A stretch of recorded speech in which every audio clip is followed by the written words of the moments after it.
Bonjour à tous, très ravi de vous retrouver pour cette édition de la mi-journée. Tout de suite, les titres. Garantir la reddition des comptes, une des priorités du nouveau gouvernement.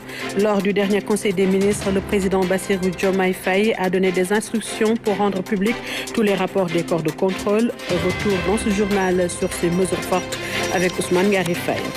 À suivre également le grand format économique qui s'intéresse à la PASTEC, une culture de rente qui attire de nombreux producteurs. À Pout, des dizaines d'hectares sont exploités par des entreprises sénégalaises. Plus de la moitié de la production est exportée vers le marché européen. Opération de désencombrement au marché central de Thiès. La mairie et les autorités administratives mettent les bouchées doubles pour lutter contre l'occupation anarchique du rond-point Sam et permettre la fluidité de la circulation. C'est à suivre dans le journal des régions.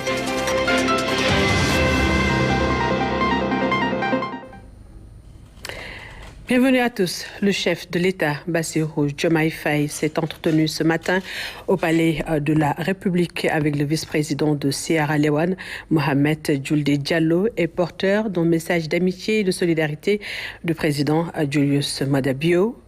Mohamed Julde Diallo est au micro d'Oumaning. Je suis porteur d'un message de notre président, son Excellence, président Julius Maada Bio, à son frère, son Excellence, le président Bassirou Diomaye Faye. C'est un message de solidarité et d'amitié. Et surtout, on a profité pour évoquer les questions de la relation entre le Sénégal et la Sierra Leone. J'ai profité également pour féliciter le président, comme j'ai dit, d'évoquer cette relation de coopération sud-sud. Je suis très content, je suis très réjoui que le président Bassirou Diomaye Faye a retiré sa volonté de consolider les acquis de cette relation et d'y aller de l'avant. J'ai aussi profité pour saluer le président Macky Sall qui aussi a mis des efforts dans le sens de renforcer cette relation entre le Sénégal et la Sierra Leone et aussi notre volonté aujourd'hui de consolider ces acquis. J'ai également profité de l'occasion pour discuter deux points. Ça, un par rapport à la question de souveraineté et l'autre par rapport à la question de coopération sud-sud. C'est dans quel sens on peut discuter la possibilité de mettre en commun et de valoriser notre ressource naturelle pour créer de grands projets de l'avenir, de croissance et les porteurs de l'emploi. Et je suis très content de la disponibilité de son Excellence, le président Diomaye Faye, dans ce sens, et surtout de consolider cette relation qui existe entre la Sierra Leone et le Sénégal. Le vice-président Sierra Leone est reçu ce matin au palais de la République. Rendre public tous les rapports des corps de contrôle en mettant en place un environnement et un écosystème apte à garantir la reddition des comptes et la séparation des pouvoirs, c'est l'une des mesures fortes issues du dernier Conseil des ministres. Celui-ci a permis au chef de l'État de définir de nouvelles feuilles de route pour atteindre les objectifs de justice, de souveraineté et de prospérité. Chronique signée Ousmane Garifaye. Si le premier Conseil des ministres avait pris les allures d'une prise de contact, le deuxième, lui, s'est voulu très vite dans le vif du sujet, avec la définition de nouvelles feuilles de route. Le communiqué rendu public à cet effet renseigne sur le nouvel état d'esprit qui prévaut désormais à la tête du pays. Le document montre un nouvel cadrage global qui fixe les règles qui doivent dorénavant gouverner la conduite des affaires publiques. L'objectif est de traduire très vite en actes concrets ce qu'il est convenu d'appeler le projet et qui n'est ni plus ni moins qu'un nouveau contrat social, objectif ultime de changement radical de cap pour lequel aucun sacrifice ne serait de trop pour imprimer sur le pays les ruptures fondamentales attendues. Reddition des comptes, lutte contre les prévarications de toutes sortes, corruption, détournement de deniers publics, réduction du coût de la vie, réduction du train de vie de l'État. En touchant du doigt ces mots qui gangrènent le tissu social, le chef de l'État affiche sa ferme détermination à les traquer à quelque niveau de l'échelle de responsabilité qu'il se trouve avec sa décision de rendre public tous les rapports des corps de contrôle de l'État. Inspection générale d'État, Cour des comptes, OFNAC dans la séquence temps 2019-2023. C'est ici donc une suite donnée à l'aspiration du peuple de voir ce principe de reddition des comptes devenir un paramètre de premier ordre dans la nouvelle gouvernance nationale. Aux yeux donc, au sens donc des tenants du pouvoir, il ne fait plus l'ombre d'un doute qu'il faille frapper au cœur de la décence. de la morale et de l'éthique républicaine pour remettre au goût du jour ses valeurs et principes qui redonnent à l'État ses lettres de noblesse en servant en nouveau viatique à tout commis de l'État et au-delà à tous ceux que le devoir appelle à l'exercice public. Il s'agit d'asseoir en tout lieu et en tout secteur les conditions d'impulsion de nouvelles dynamiques positives de transformation systémique qui recoupent les aspirations du pays. Souveraineté, justice, prospérité. Désormais connu sous le triptyque Djoub, Djoubel, Djoubanti. Une vision de rupture qui inscrit la méthode, l'organisation, l'évaluation et la supervision au cœur de l'élaboration des politiques publiques, d'où la création du BIP, le Bureau d'intelligence et de prospective économique et le Bureau de suivi des projets et programmes. Une nouvelle cadence d'évolution qui laisse peu de temps libre aux abus qui peuvent entraver le processus de transformation socio-économique ainsi enclenché.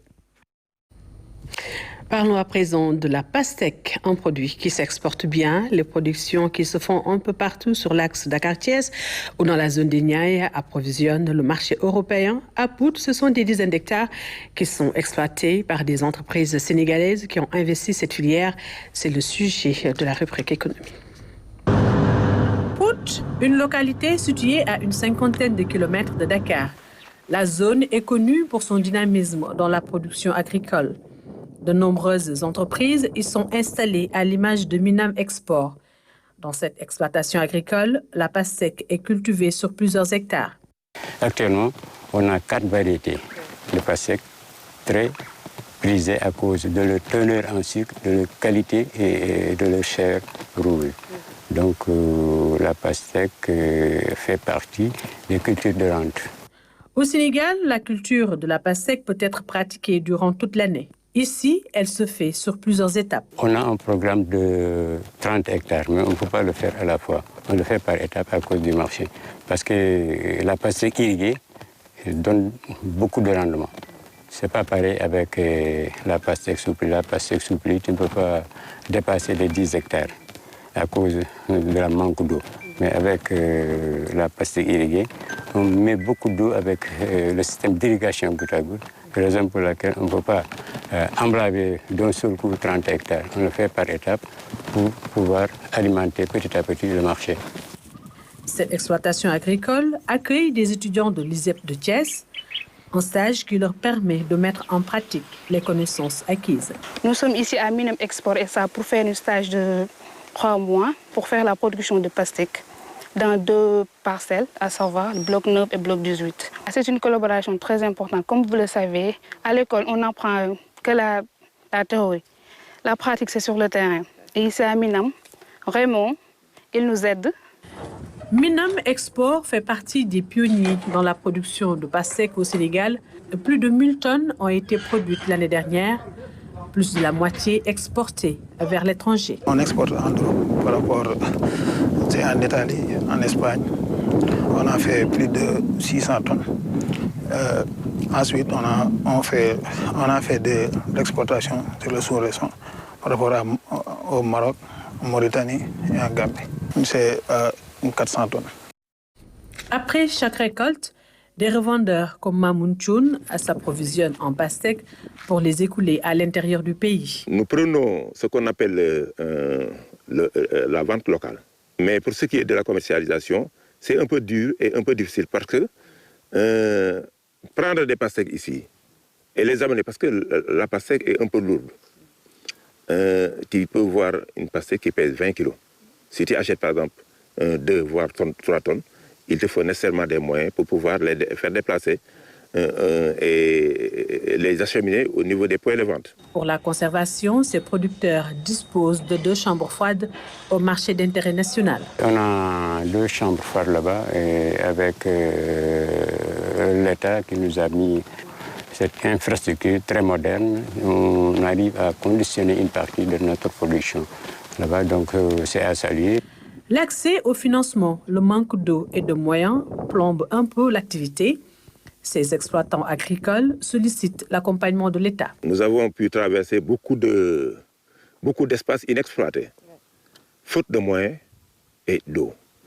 Ici, les exploitations, vous savez, on est en pleine saison sèche, alors que la plante et se nourrit avec l'eau qui est source de vie et aussi les intrants tels que les engrais et les produits.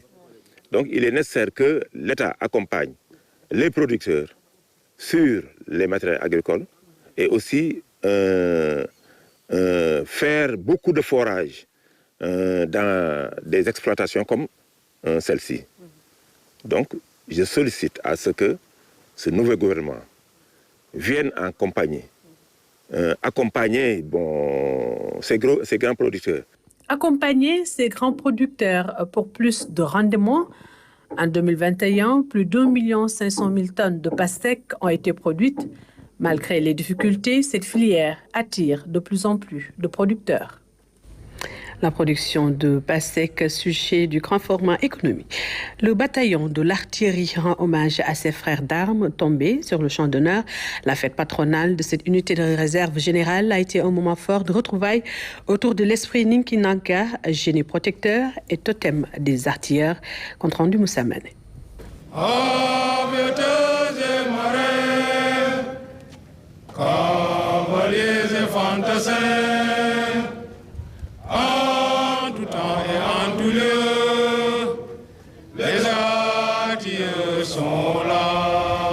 Considérée comme le fleuron des armées, l'artillerie joue un rôle crucial dans le dispositif de défense du territoire.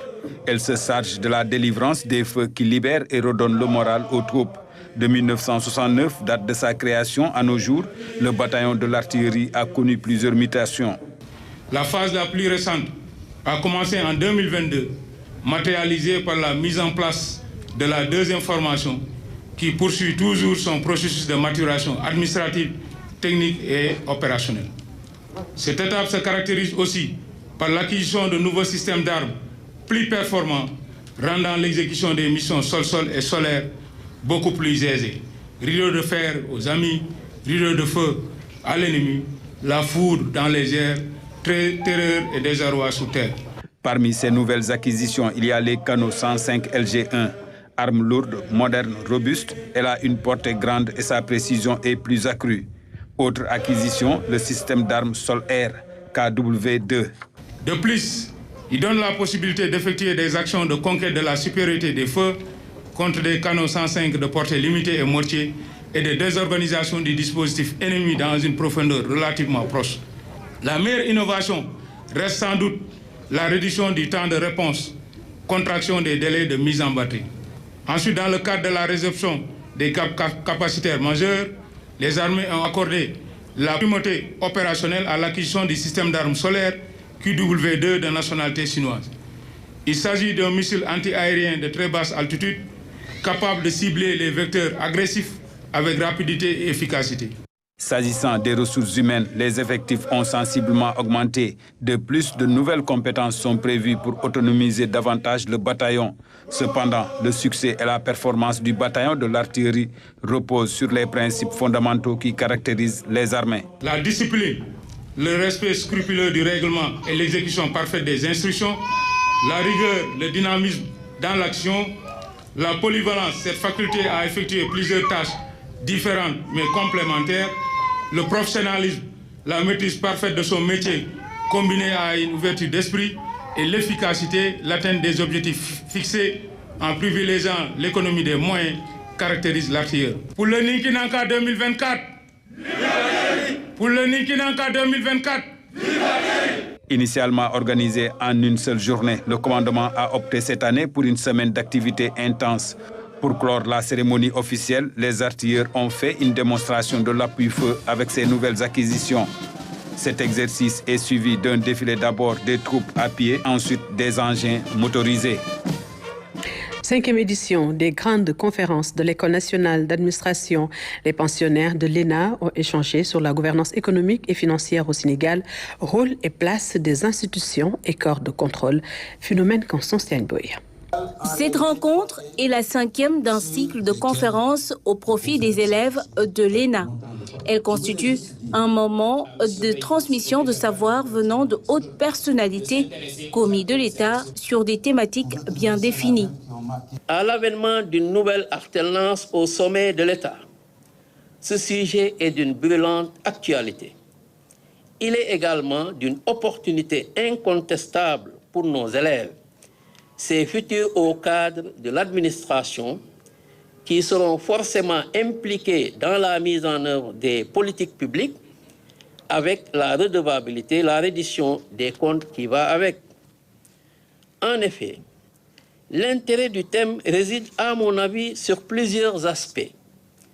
La compréhension des concepts, la connaissance objective de la situation de la gouvernance économique et financière, au-delà de tous les commérages qu'on organise autour, et le rôle et la responsabilité que les divers organes de contrôle, chacun en ce qui le concerne, peuvent jouer dans le cadre de la promotion de la bonne gouvernance au sein de l'État.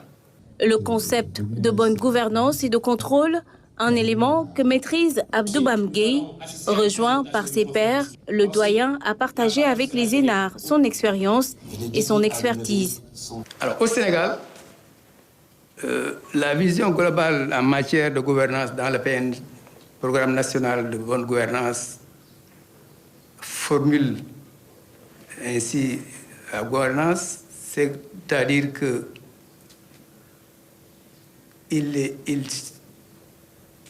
c'est de promouvoir une responsabilité collective de l'État, du secteur privé, de la société civile qui, dans l'exercice de leur rôle différencié,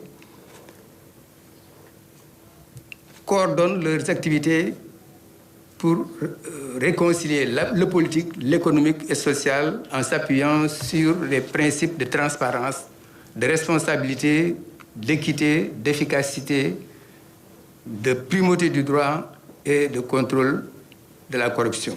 Après des heures d'écoute et d'interaction, les élèves ont dit leur satisfecit. Le parcours du grand comité de l'État au rôle et place des institutions et corps de contrôle, nous avons beaucoup capitalisé. Oui, nous nous sommes bien délectés des thématiques abordées à l'occasion de ce premier cycle des grandes conférences. J'avoue que les communications, Monsieur le Secrétaire général, ont été bien pensées, bien alignées, avec une bonne cohérence dans le choix des thèmes. Mais surtout, que les personnalités qui sont passées tour à tour sur ce présidium sont d'une certaine autorité relativement aux thèmes pour lesquels elles étaient appelées à présenter une communication. C'est pourquoi, Monsieur le Secrétaire général, je vous transmets le satisfecit des élèves, nos collègues, pour cette belle série. Ce cycle de formation à travers des conférences qui réunissent plusieurs notabilités est à présent clos. Les futurs administrateurs ont acquis grâce à ces rendez-vous assez d'outils pour renforcer leur formation et pouvoir servir dignement leur nation. Couverture du 15e sommet de l'Organisation de coopération islamique OCI qui se tient les 4 et 5 mai prochains en Gambie. La RTS et la JRTS vont travailler en étroite collaboration. Cet événement verra la participation de plusieurs pays musulmans. Une équipe de la RTS se rendra en Gambie pour un appui technique et logistique à la JRTS. Cette rencontre vient renforcer le partenariat déjà solide qui existe entre la RTS et la JRTS. En prélude au sommet de l'OCI qui se tiendra les 4 et 5 mai prochains, c'est acté. Les équipes des 2 chaînes de télévision vont travailler en étroite collaboration pour la réussite de l'événement.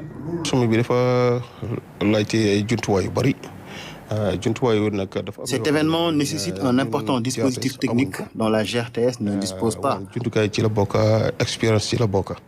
C'est pour cette raison que nous nous sommes adressés à la RTS. Nos collaborations ont toujours été couronnées de réussite. Nous avons foi en l'expérience de la RTS.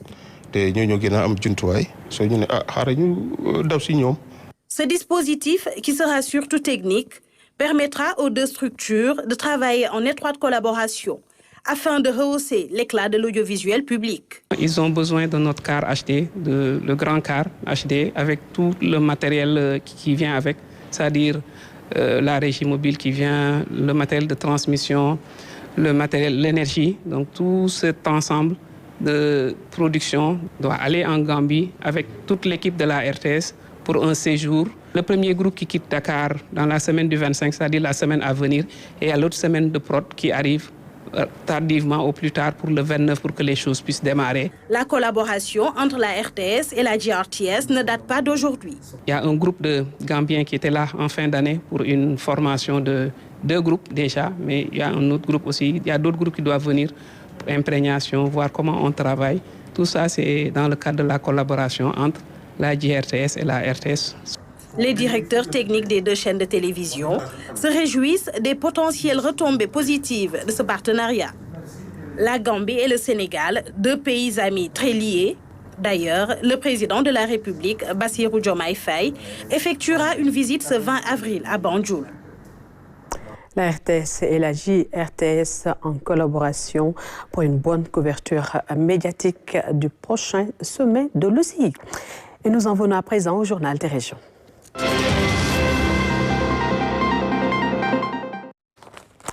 Et pour démarrer cette deuxième partie, direction le nord du pays, le pont de Rosso, un bel exemple de coopération entre le Sénégal et la Mauritanie, d'un coût global de 57 milliards de francs CFA. Le projet vise à faciliter le flux de marchandises et de personnes qui transitent sur cet axe frontalier stratégique. À terme, il sera un maillon essentiel du transport entre l'Afrique de l'Ouest et le Nord. Et c'est Abdouad qui nous en parle. À Rosso, la traversée par le bac entre le Sénégal et la Mauritanie va bientôt appartenir au passé. Les usagers habitués aux longues heures d'attente pour regagner l'autre rive auront une infrastructure plus appropriée. Un pont adapté. On avait des difficultés par rapport à la traversée, donc le pont va régler définitivement le problème de la traversée au niveau de cette zone, ce qui constitue une difficulté majeure par rapport en tout cas au corridor. Ne vous fiez pas aux apparences. Ce pont provisoire n'a rien à voir avec l'ouvrage final. Mais il joue un rôle déterminant dans le projet. Mais ça, c'est un ouvrage provisoire, communément appelé estacade, voilà, qui va servir de support technique, logistique également, pour avoir des appuis dans l'eau. Parce qu'aujourd'hui, on avait le choix dans une variante pour utiliser des barges, mais il y a ce que ça peut engendrer en termes d'instabilité. Donc il fallait avoir une structure fixe pour permettre non seulement de gérer de façon efficace le transit de camions pour l'approvisionnement des chantiers, parce que vous savez que pour les matériaux qui vont dans le cadre de construction du pont, il y a le latérite, voilà, il y a des matériaux spécifiques qu'on tire des 2 côtés du pays qui répondent à des spécifications techniques. Donc il faut acheminer ce matériau-là sur le chantier et faire l'approvisionnement nécessaire. Donc l'entreprise, pour les besoins du projet, a construit un pont, une estacade long de 420 mètres et large de 6 mètres. Donc c'est un pont métallique qui servira de faciliter un peu la traversée et la rotation des camions. Une fois l'ouvrage principal achevé, ce pont provisoire sera totalement désinstallé. Donc il est important de dire que ce pont métallique construit dans le cadre de ce projet est provisoire. Donc à la fin de la réalisation du pont principal, ce pont sera démobilisé. Donc c'est un pont provisoire qui permet de faciliter la rotation et qui prend en charge aussi, qui tient en compte aussi le passage du bateau Bou El Mogdad à travers la travée immersible. Lancé en novembre 2021 par les autorités mauritaniennes et sénégalaises, le projet de construction du pont de Rosso permet de franchir le fleuve Sénégal en toute sécurité et de consolider les rapports de bon voisinage entre le Sénégal et la Mauritanie, liés par l'histoire et la géographie. L'existence de ce pont a pour objectif stratégique de renforcer la coopération et l'intégration africaine afin de réduire les chaînons manquants du corridor transafricain. Donc il y a aussi un objectif sectoriel qui vise à faciliter un peu la traversée au niveau de la frontière et à améliorer aussi le niveau de vie de la population de la zone d'influence du projet. Le taux d'avancement des travaux est estimé à 20%. Le pont de Rosso s'étire sur près de 1500 mètres. Il est connecté à une voie d'accès longue de 8 km en Mauritanie et 1,5 au Sénégal. Concernant les voies d'accès, les terrassements sont en cours d'exécution du côté de la Mauritanie et du côté du Sénégal. L'emprise est en train d'être nettoyée. À terme, il sera un maillon essentiel dans la fluidité du transport routier des personnes et des biens entre le Maghreb et les pays de la CEDEAO. De façon spécifique, nous avons également de réduire les chaînons manquants entre ce qu'on appelle le capital mauritanien, Nouakchott et Dakar. Et ça, il y a des projets même en cours qui vont venir pour un peu élargir l'étude. On est chargé de l'étude. L'ouvrage est une réponse à l'augmentation croissante des flux de marchandises et de voyageurs qui transitent entre le Sénégal et la Mauritanie, ainsi que le nombre de véhicules qui empruntent cet axe. Actuellement, on est un peu concurrencé par la zone de Diamant, parce que Diamant, la traversée au niveau de Diamant est beaucoup plus fluide. Donc au niveau de Rosso, comme c'est par ordre d'arrivée, les transporteurs sont souvent confrontés à des difficultés, en tout cas qui va leur permettre en cas davantage de prendre cette route qui va leur en tout cas permettre d'économiser en aérien et à temps. Ça va nous permettre au niveau de notre recette d'acquérir beaucoup plus de monde et ça va impacter positivement aussi au niveau de nos mobilisations de ces recettes-là, au niveau de cette frontière entre le Sénégal et la Mauritanie. Les travaux connexes accompagnent le projet au Sénégal comme en Mauritanie. C'est-à-dire dans ces projets-là de voir quels sont les besoins en termes d'accès aux services sociaux de base des populations pour pouvoir les accompagner dans le cadre du transport, dans le cadre du commerce, dans le cadre de l'autonomisation des femmes, mais également dans le cadre d'accès aux services de santé. Donc ce qui a fait qu'aujourd'hui les États des deux rives ont initié des travaux de construction. Au Sénégal, nous avons pratiquement fini à hauteur de 80% d'exécution concernant les travaux d'un nouveau poste de santé, les travaux d'une nouvelle gare routière, les travaux d'une plateforme multifonctionnelle dédiée aux femmes pour leur permettre d'être autonomes dans la gestion et la transformation des produits locaux. Une fois opérationnel, le pont va entraîner une baisse de rendement des piroguiers et de certains métiers qui gravitent autour du bac. Un facteur déjà pris en compte par le projet. Il y a une importante communauté de travailleurs, ce qu'on appelle les piroguiers, ce qu'on appelle des dockers, ce qu'on appelle des facilitateurs. Une fois que le pont sera achevé et mis en service, ces gens vont se retrouver au chômage. Donc il fallait aux États d'anticiper avec leurs partenaires sur un programme de reconversion de ces personnes-là. Et nous avons élaboré un document qu'on appelle plan de restauration des moyens de subsistance des personnes qui seront affectées et qui vont perdre de façon définitive leur source de revenus pour pouvoir comment les accompagner dans des secteurs clés de reconversion. Et d'après les premiers résultats et qu'on est en train de mettre en œuvre à travers des bureaux de facilitation, on a des secteurs clés de reconversion comme le commerce, comme le transport, comme l'agriculture et l'élevage. D'un coût global de 57 milliards de francs CFA, dont 28 financés par la Banque africaine de développement, la réalisation de ce pont constitue un bel exemple de coopération entre le Sénégal et la Mauritanie.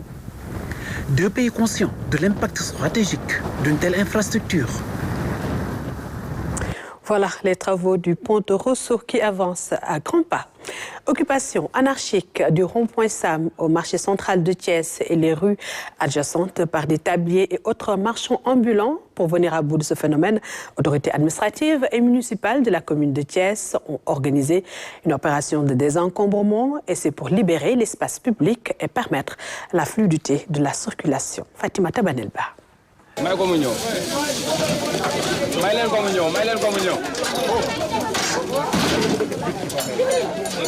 Les tabliers et autres marchands qui occupaient illégalement les voies d'accès au marché central de Thiès par le rond-point Sam ont reçu ce matin une visite singulière. Des agents municipaux accompagnés d'agents de sécurité ont investi les lieux pour une vaste opération de désencombrement. Tables, ballots de marchandises et des tas d'ordures ont été ramassés et mis dans des camions poubelles. Cette opération, la énième du genre, est initiée par les autorités de la commune de Thiès-Nord pour mettre un terme à l'occupation anarchique de la chaussée. La chaussée, elle est faite pour les véhicules. Les trottoirs sont faits, n'est-ce pas, pour les piétons. Mais malheureusement, on était dans une situation indescriptible. Et donc, il fallait réagir. Et de concert, évidemment, avec la collectivité territoriale, en l'occurrence le maire, nous avons organisé aujourd'hui cette opération de désencombrement au niveau du marché central. À la fin de la matinée, le rond-point a changé de visage, débarrassé des tables et autres immondices qui balafraient le décor. Au grand bonheur des automobilistes et piétons, les autorités territoriales, de concert avec la mairie de Thiès-Nord, comptent bien assurer le suivi. Je voudrais d'ailleurs saluer l'engagement et ce que le maire a déjà fait en termes de logistique qui a été déployé. Et à ce niveau également, il y a une soixantaine d'éléments de jeunes qui ont été recrutés pour assurer ce suivi-là. Donc ils vont être positionnés au niveau de certains points névralgiques, pour ne pas dire stratégiques, n'est-ce pas, au niveau du marché central. Et devant leur impuissance face à cette situation, les jeunes et femmes du marché central expriment leur désarroi. Des pères de famille, des mères de famille, des veuves, des étudiants, des paysans qui ont quitté l'aire du zone rural pour chercher de quoi gagner ici au marché. On nous a déguerpis, c'est comme ça. Sans décider de recasement. On est là à observer et à interpeller les autorités à venir nous accompagner. Il y a un projet de construction que l'État du Sénégal, c'est déjà très avancé d'ailleurs, parce que nous sommes à hauteur de 90%, n'est-ce pas, de taux d'exécution.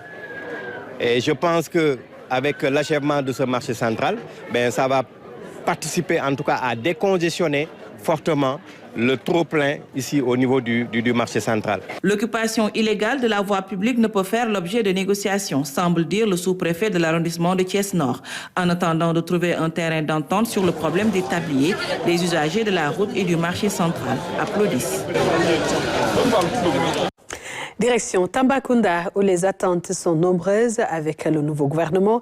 Et justement, dans le projet Nouveau cadre de référence des politiques publiques, une partie est consacrée au financement du secteur artisanal. Et dans le Sénégal oriental, les artisans exhortent les autorités à adopter une démarche inclusive pour atteindre leurs objectifs. Tchorodia. L'artisanat est un secteur porteur de croissance avec 120 corps de métier. Pour ces artisans de la région de Tambacounda, l'État devra se focaliser sur la formalisation du secteur. Il a également l'obligation de faire bénéficier aux artisans locaux de l'essentiel de la commande publique. Première demande en fait au niveau du ministère, c'est d'essayer de nous octroyer au moins la commande publique. C'est vrai qu'on nous avait promis 15% depuis 2014 jusqu'à 2024, ça fait 10 ans. On n'a pas encore eu 1%. On ne sera pas là à attendre uniquement l'État, mais on aura un apport. L'apport qu'on a, nous, c'est au moins d'avoir l'expertise qu'il faut pour pouvoir remplir les critères des cahiers de charges en fait, que nous donnerons pour la commande publique. Pour faire face à la concurrence étrangère, les menuisiers ébénistes de Tambacounda souhaitent disposer d'une salle d'exposition et de vente, d'un comptoir commercial et de sessions de formation, de renforcement de capacité. Il y a espoir. Il y a espoir parce qu'on a vu le programme du président Diomaye. Il nous promet qu'il va donner 100% du mobilier national. Et aussi, il va mettre sur place chaque année 5 milliards en fait, pour soutenir l'artisanat. Et il y a beaucoup de détails qui sont à l'état, mais on attend de voir quoi en fait. L'artisanat fait partie des piliers essentiels pour soutenir, pour développer le pays là. Et on ne peut pas laisser l'artisanat en rade, ce n'est pas possible. Quand tu viens dans le secteur dont tu ne connais pas, parce que moi qui vous parle, depuis 89, je suis dans le secteur. Donc j'en connais quelque chose. Et quand on m'amène un ministre ou bien un directeur de l'artisanat qui vient ici, qui ne connaît pas beaucoup du secteur, et justement, et qu'il reste entre les 4 murs là pour faire un projet pour moi, là je dis que c'est peine perdue. Pour capaciter et outiller les artisans de la région de Tambacounda, la Chambre de métiers de Tambacounda ficelle souvent des projets et programmes. Mais le budget de financement pose souvent problème. D'abord, il faut rationaliser le secteur et puis discuter aussi largement avec les dirigeants du secteur pour obtenir une formation, ne serait-ce que pour former un groupe d'artisans.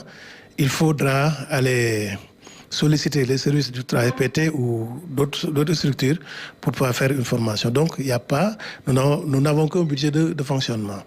Tandis que tous les autres sont logés dans d'autres ministères. Donc, il faudra que le ministre d'abord travaille à ce que tous ces fonds-là soient logés dans son ministère et que aussi nos apprentis aussi soient dans un même ministère que nous. Parce que moi, chef d'entreprise artisanal, je suis dans le ministère de l'artisanat, mais mes apprentis sont dans un autre ministère. Les couturiers de Tambacounda veulent une relance de la commande des tenues scolaires financées par l'État du Sénégal.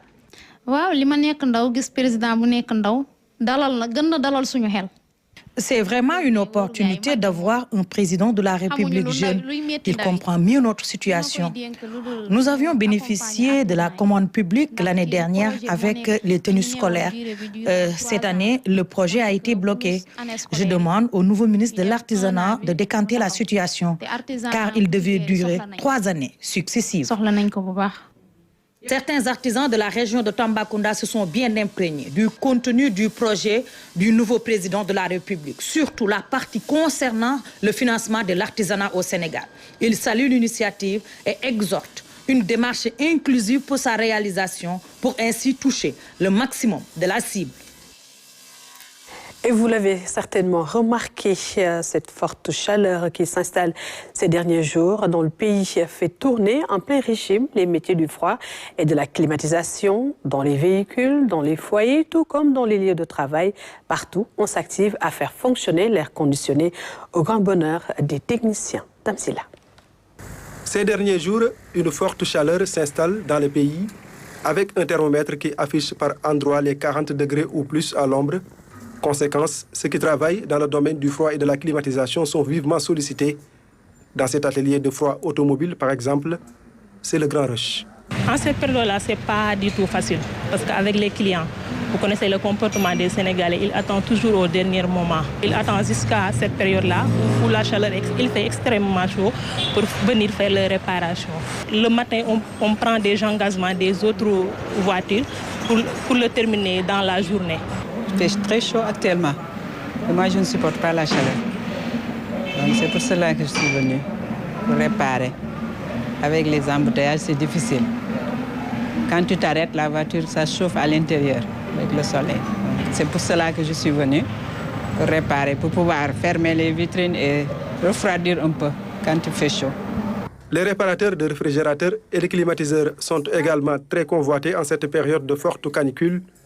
Pris d'assaut par les clients, ils travaillent sans répit.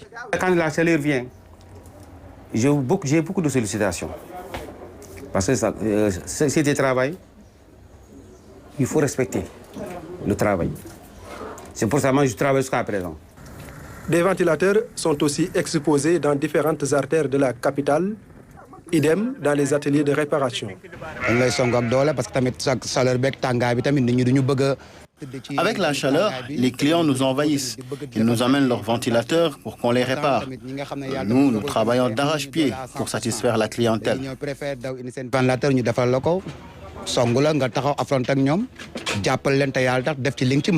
Les ouvriers qui s'activent dans les métiers du froid et de la climatisation roulent en plein régime en cette période de forte canicule.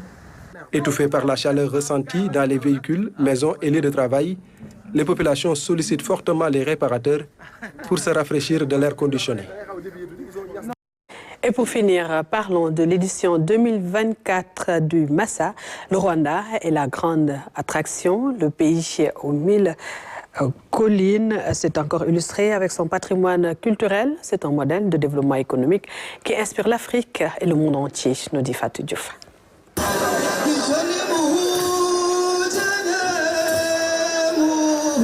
Le ballet national du Rwanda, un ensemble artistique d'une virtuosité remarquable.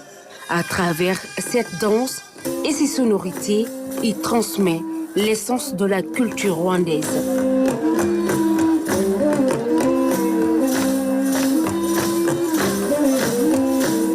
Le public du Massa s'offre ainsi un voyage au cœur des traditions et coutumes ancestrales du pays des 1000 collines.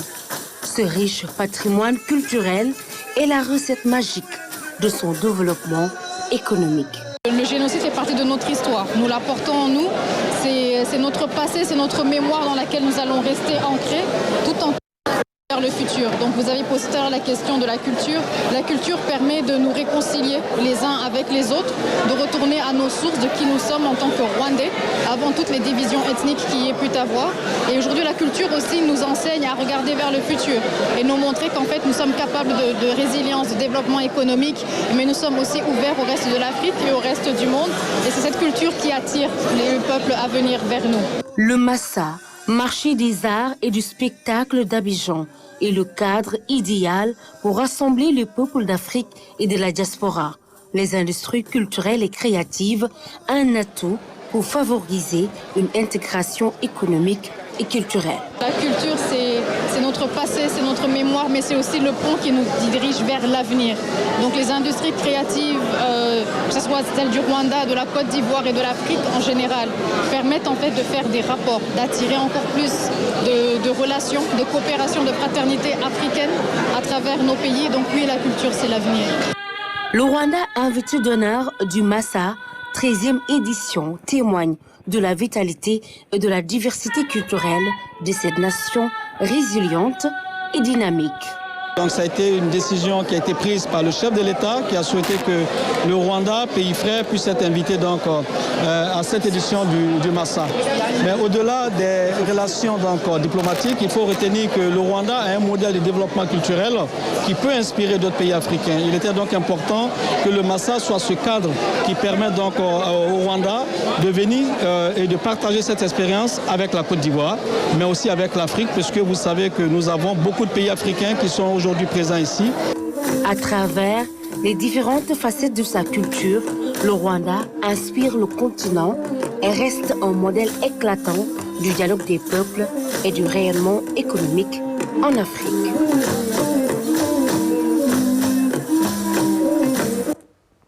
Voilà le Rwanda qui s'est encore illustré lors de l'édition du Massa 2024.